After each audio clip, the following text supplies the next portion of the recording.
Lecture 2 chapter 4 magnetic force. अब तक हमने जो सारी स्टडीज की है वो हमने electric field and electric force and उसके लिए की है। अब से हम मैग्नेटिक फोर्स सीखने वाले हैं, बट उससे पहले हम थोड़ा सा electric force and electric field जो है उसके बारे में देख लेते हैं। तो हमारा जो इलेक्ट्रिक फील्ड है उसके लिए सोर्स क्या होगा? चार्ज। तो कि कोई भी चार्ज है वो इलेक्ट्रिक फील्ड का सोर्स होगा। यानी जैसे अगर हमारे पास कोई भी चार्ज Q है, ठीक है, तो वो क्या करेगा, उसके आसपास इलेक्ट्रिक फील्ड प्रोड्यूस हो रहा होगा। एंड हमारा जो फील्ड का फॉर्मूला था वो क्या था? KQ/R²। तो यहाँ पर हमारा वही फॉर्मूला आ गया KQ/R²। एंड यहाँ पर आर कैप ये किसके लिए? वेक्टर के लिए है। तो आर कैप जो है वो हमारा क्या है? Unit vector. एंड यहाँ पर अगर हम देखें तो K का वैल्यू अगर हम पुट करें तो K का वैल्यू हमारा क्या होता है? 1/4πε0। तो इसीलिए यहाँ क्या आ गया? 1/4πε0। Q का Q, ये आर कैप एंड अपॉन में R²। अभी अगर हमें कोई भी इलेक्ट्रिक फील्ड है, उस इलेक्ट्रिक फील्ड में प्रेजेंट चार्ज पार्टिकल के ऊपर फोर्स फाइंड करना हो तो उसका एक फॉर्मूला हमने देखा था। वो फॉर्मूला आया कैसे था? तो हमारा एक फॉर्मूला था, वो क्या था? E=F/Q। एंड ये Q यहां से यहां गया था, तो F हमारा क्या हो जाएगा? EQ। चलो, तो ये जो हमारा फॉर्मूला था वो किसके लिए था? तो कि कोई भी इलेक्ट्रिक फील्ड में अगर हमारा चार्ज पार्टिकल प्रेजेंट है तो उसके ऊपर जो फोर्स होता है तो वो क्या है? F=QE होगा। एंड यहाँ पर क्या E है, तो E का यही वाला वैल्यू हमने पुट कर दिया तो हमें जो है ये वाला फॉर्मूला मिल जाएगा।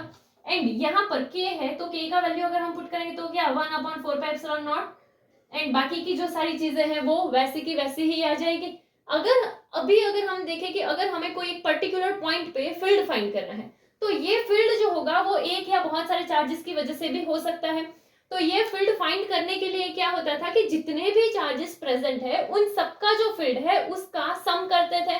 यानी कि जैसे अगर हमारे पास यहाँ इस पॉइंट पे हमें इलेक्ट्रिक फील्ड फाइंड करना है एंड हमारे पास ऐसे बहुत सारे चार्जेस प्रेजेंट है, तो ये सारे चार्जेस का कोई ना कोई इलेक्ट्रिक फील्ड जो है वो इस पॉइंट पे प्रेजेंट होगा। तो अगर हमें इस पॉइंट का टोटल इलेक्ट्रिक फील्ड फाइंड करें तो क्या? तो कि ये सारे चार्जेस का जो इलेक्ट्रिक फील्ड है उन सबके सम के इक्वल होगा। एंड यही क्या था? हमारा सुपरपोजिशन प्रिंसिपल था। अभी हमने टेस्ट चार्ज भी देखा था कि टेस्ट चार्ज के ऊपर अगर हमें फोर्स फाइंड करना हो तो वो क्या होगा? F=EQ0। एंड ये Q0 जो है ये हमारा क्या है? टेस्ट चार्ज है। तो यहाँ हम क्या बोल सकते हैं कि जो स्टैटिक चार्जेस है, अब तक हमने ये जो सारी चीजें देखी वो क्या देखा? स्टैटिक चार्जेस के लिए देखा। तो स्टैटिक चार्जेस जो है ना वो क्या प्रोड्यूस करते हैं? Electric field. बट अगर हमारे पास मूविंग चार्जेस हो तो वो क्या प्रोड्यूस करेंगे? वो electric field and magnetic field दोनों ही प्रोड्यूस करते हैं। ठीक है, तो यहाँ पर मेन चीज क्या है कि अगर हमारे पास स्टैटिक चार्जेस है तो जो सारे स्टैटिक चार्जेस है वो सिर्फ इलेक्ट्रिक फील्ड प्रोड्यूस करेंगे। एंड अगर हमारे पास मूविंग चार्जेस है तो जो मूविंग चार्जेस है वो electric field and magnetic field दोनों ही प्रोड्यूस करते हैं। एंड जो हमारा मैग्नेटिक फील्ड है उसे हम किससे लिखते हैं? तो उसे हम B से लिखते हैं। जैसे अगर हम देखें इलेक्ट्रिक फील्ड को हम किससे लिखते थे? E से लिखते थे, वैसे ही जो हमारा मैग्नेटिक फील्ड होगा उसके लिए हम क्या लिखेंगे? B। तो ये दोनों चीजें याद रखने, electric field is for E and magnetic field is for B। And तो मैग्नेटिक फील्ड में भी ऐसा होगा कि चलो अगर हमें कोई पॉइंट पे मैग्नेटिक फील्ड फाइंड करना है तो वो क्या? जितने भी सोर्सेज है उन सबके मैग्नेटिक फील्ड जो होगा उसके सम के इक्वल है। यानी कि मैग्नेटिक फील्ड में भी हमें क्या देखने को मिलता है? सुपरपोजिशन प्रिंसिपल देखने को मिलता है। नेक्स्ट, मैग्नेटिक फोर्स में हम आगे देखें उससे पहले कुछ रूल्स जो है वो देखते हैं। जैसे कि एक है हमारा राइट हैंड थंब रूल। तो राइट हैंड थंब रूल में क्या होगा कि अगर हम ऐसे रखते हैं तो ये जो थंब है ना वो क्या शो करता है? करंट का डायरेक्शन शो करता है। एंड ऐसे जो कर्व फिंगर्स होगी वो हमें मैग्नेटिक फील्ड का डायरेक्शन शो करती है। तो क्या कि अगर ऐसे जो है हमारा थंब ऐसे, यानी क्या कि करंट का जो डायरेक्शन होगा वो कैसा होगा? अपवर्ड होगा।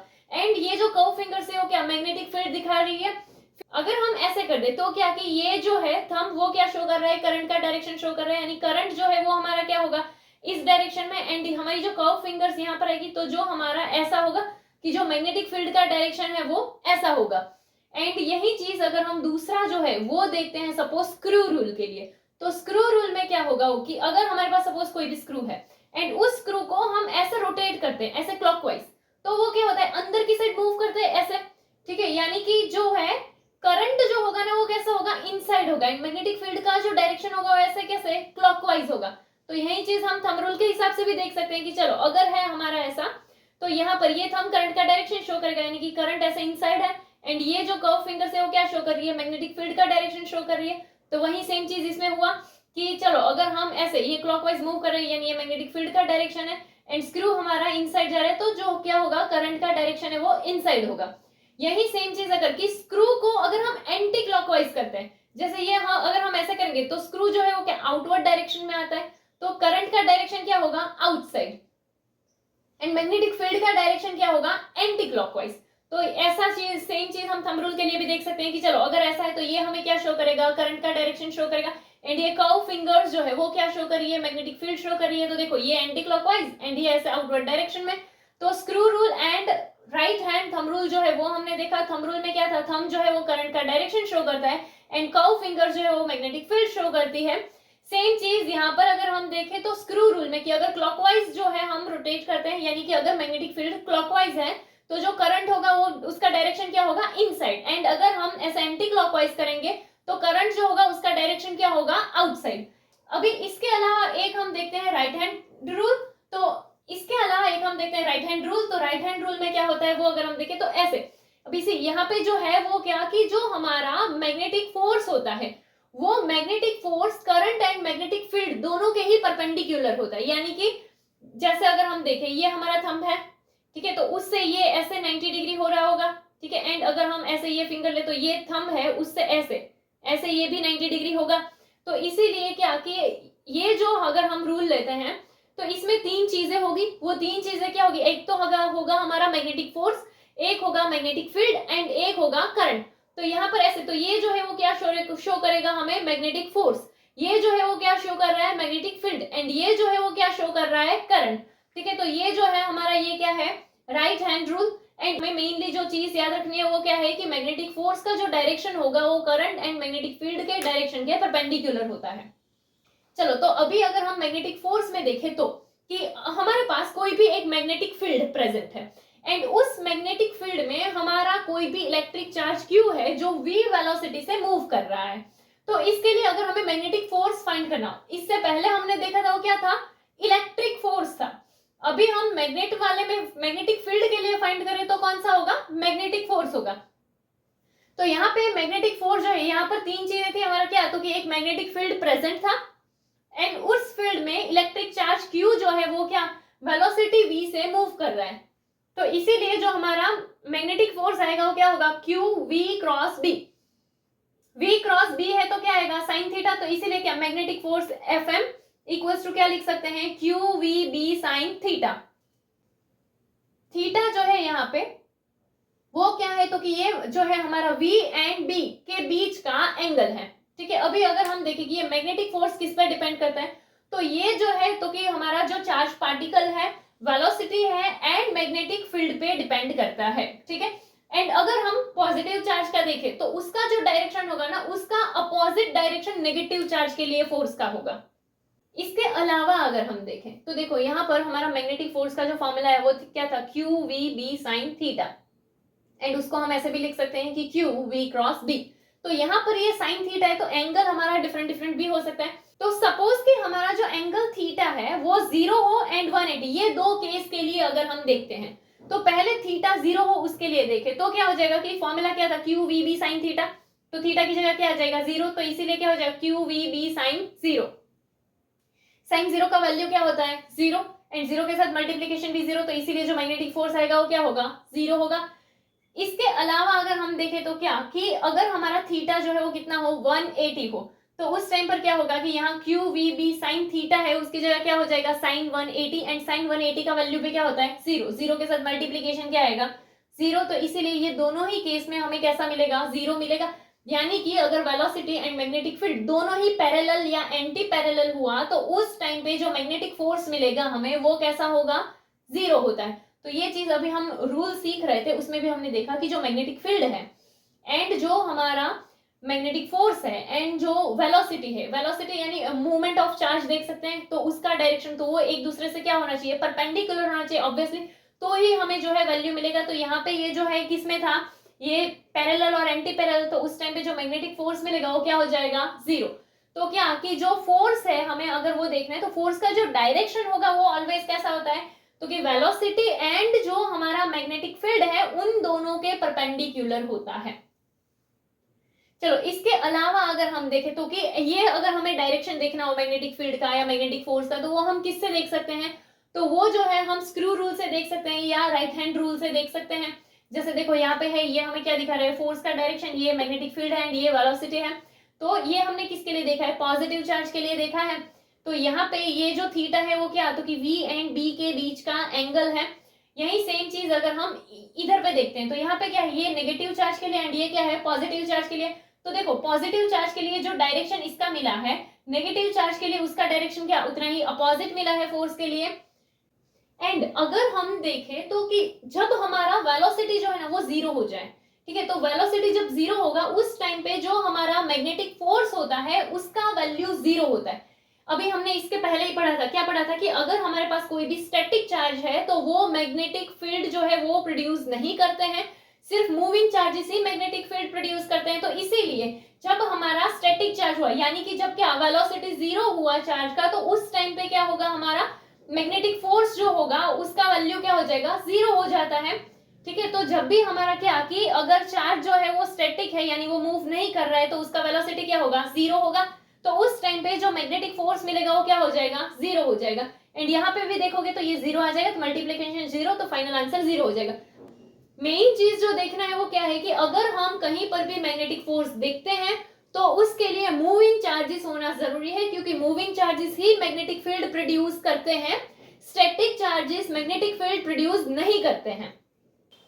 नेक्स्ट, अगर हम फोर्स का मैग्नीट्यूड देखते हैं, लाइक कि अगर हमारा मैग्नेटिक फील्ड जो है वो प्रेजेंट है एंड उसमें कोई इलेक्ट्रिक चार्ज है, तो उसके लिए अगर हमें फोर्स फाइंड करना है तो वो जो फोर्स है वो हमें कैसे मिलेगा, तो F इक्वल्स टू क्या था हमारा, B Q V sine theta. अगर हमें इसी फॉर्मूला को मैग्नेटिक फील्ड के लिए बनाना हो तो क्या कि ये जो है अगर वो यहाँ से यहाँ चला जाए तो B के लिए फॉर्मूला बन जाएगा, तो इसीलिए B इक्वल्स टू क्या हो जाएगा हमारा F upon Q V sine theta, वो यहाँ नीचे आ गया होगा। तो ये हमें किसका, मैग्नेटिक फील्ड के लिए मिलेगा। अगर हमें ये देखना हो कि ये जो हमारा मैग्नेटिक फील्ड है वो 1 ऐसा यूनिट के जितना कब होता है, तो क्या कि अगर हमारा जो चार्ज है वो कितना हो, 1 कूलम के जितना हो, एंड जो उसका स्पीड है वो स्पीड कितना होगा, उसका स्पीड अगर 1 मीटर पर सेकंड के जितना हो, एंड ये चीज किस में, तो कि 1 न्यूटन जितने फोर्स में हो रही हो, तो हम क्या बोल सकते हैं, 1 ऐसा यूनिट। तो 1 ऐसा यूनिट वाला अगर हमें देखना हो तो कब होगा, कि जब हमारा 1 कूलम का चार्ज है एंड वो क्या, तो 1 मीटर पर सेकंड की स्पीड से मूव कर रहा है, किस में, तो कि 1 न्यूटन के जितने फोर्स में, तो वो जो हमारा फील्ड होगा वो क्या, 1 ऐसा यूनिट के जितना होगा। इसके अलावा अगर हमें इसका यूनिट देखना हो तो वो क्या होगा कि चलो ऊपर F है यानी कि and Q V sine theta है, तो इन सब के यूनिट अगर हम देखें, चलो पहले तो हमारा जो F का यूनिट है वो क्या है, न्यूटन, फिर यहाँ पर चार्ज है, चार्ज का यूनिट क्या है, कूलम, फिर ये हमारा है तो इसका यूनिट क्या हो जाएगा, मीटर पर सेकंड। तो इसके लिए अगर हम इसको ऐसे भी लिख सकते हैं कि चलो ये मीटर पर सेकंड यानी सेकंड इनवर्स, तो ये सेकंड इनवर्स को अगर हम यहाँ लिख दे तो क्या होगा, तो कि न्यूटन सेकंड इनवर्स एंड ये m। चलो तो ये सेकंड इनवर्स है, इसे हम यहाँ से यहाँ भी भेज सकते हैं, तो वो देखो ये नीचे माइनस ऊपर जाएगा तो प्लस, तो ऐसा भी हो जाएगा क्या, न्यूटन सेकंड, एंड ये यहाँ है ऊपर भेजेंगे तो वो इनवर्स में हो जाएगा, तो इसीलिए क्या, तो कि C-1 m-1। चलो एंड इसको हम क्या बोल सकते हैं, टेस्ला बोल सकते हैं। एंड यहाँ पर कि अगर हम ऐसा नहीं करते हैं तो हम क्या कर सकते हैं, तो ये जो हमारा कूलम सेकंड इनवर्स है और you can say coulomb per second जो है, तो हमारा करंट का अगर हम देखें तो करंट का फॉर्मूला क्या है, Q/T, इसका यूनिट क्या होगा, कूलम, एंड टाइम का क्या होगा, सेकंड यानी coulomb per second, so you can say coulomb second inverse. तो इसीलिए यहाँ पर क्या होगा, ये कूलम सेकंड इनवर्स है तो यहाँ करंट का यूनिट भी पुट कर सकते हैं, इसकी जगह क्या आ जाएगा, एम्पियर, तो क्या हो जाएगा, न्यूटन पर एम्पियर मीटर। ठीक है, एंड ये जो है हमारा किसका, टेस्ला के जितना होगा, यानी कि जो मैग्नेटिक फील्ड है उसका जो एक यूनिट है वो क्या है, टेस्ला। एंड सीजीएस में अगर हम इसका यूनिट देखते हैं तो सीजीएस में इसका यूनिट है गाउस, एंड 1 गाउस का जो वैल्यू होता है वो क्या होता है, 10⁻⁻⁴ टेस्ला। एंड अगर हमें टेस्ला को गाउस के हिसाब से लिखना हो तो 1 टेस्ला यानी क्या होता है, 10⁻⁴ गाउस, एंड टेस्ला जो है उसे हम किससे लिखते हैं, टी से। तो मैग्नेटिक फील्ड का जो यूनिट है वो क्या है, टेस्ला, जिसको लिखते हैं टी से। Next, Lorentz force. अगर कोई चार्ज पार्टिकल है एंड वो ऐसे रीजन में मूव करता है जहां पर इलेक्ट्रिक एंड मैग्नेटिक फील्ड दोनों ही प्रेजेंट है, तो जो टोटल फोर्स होगा जो उस चार्ज पार्टिकल में होगा वो लॉरेंस फोर्स के हिसाब से हमें मिलता है। जैसे अगर हम देखें कि अगर कोई भी चार्ज है, दोनों प्रेजेंट है, electric field and magnetic field, तो इलेक्ट्रिक फील्ड की वजह से क्या लगेगा, इलेक्ट्रिक फोर्स लगेगा। तो पहले अगर हम इलेक्ट्रिक फोर्स देखें तो इलेक्ट्रिक फील्ड ई में चार्ज क्यू जो है वो है, तो फिर जो इलेक्ट्रिक फोर्स लगेगा वो क्या होगा, F equals to Q E होगा। ये फॉर्मूला कहां से आया वो पता है ना, कि E इक्वल्स टू था हमारा F बाई क्यू, ये यहां से यहां गया तो F equals to E Q. फिर अगर हम मैग्नेटिक फील्ड वाला देखें कि अगर वहां मैग्नेटिक फील्ड प्रेजेंट है तो उसकी वजह से मैग्नेटिक फोर्स भी होगा, कि तो हमारा क्या कि चार्ज Q जो है वो अगर v वेलोसिटी से मूव कर रहा है मैग्नेटिक फील्ड में, तो उसमें मैग्नेटिक फोर्स देखने को मिलेगा। तो वो जो मैग्नेटिक फोर्स होगा वो क्या होगा, Q v क्रॉस b के जितना होगा। तो क्या कि ये दोनों ही फोर्सेस वहां पर होंगे, क्योंकि मैग्नेटिक फील्ड भी प्रेजेंट है एंड इलेक्ट्रिक फील्ड भी प्रेजेंट है, तो मैग्नेटिक फोर्स भी प्रेजेंट होगा एंड इलेक्ट्रिक फोर्स भी प्रेजेंट होगा। तो इसीलिए जो टोटल फोर्स होगा वो इन दोनों के सम के इक्वल होगा। तो इसीलिए क्या F इक्वल्स टू क्या हो जाएगा, Fe प्लस Fm। तो Fa की जगह ये वैल्यू आ जाएगी यानी QE, Fm की जगह ये वैल्यू आ जाएगी यानी QV क्रॉस B। अभी इसमें भी Q है, इसमें भी Q है, तो Q को कॉमन निकाल लेते हैं। तो इसमें से ये वाले टर्म में से Q चला गया तो बचा क्या E, फिर प्लस का प्लस, Q कॉमन में चला गया था तो बचा क्या V क्रॉस B। तो जो टोटल फोर्स मिलेगा हमें वो क्या इतना होगा।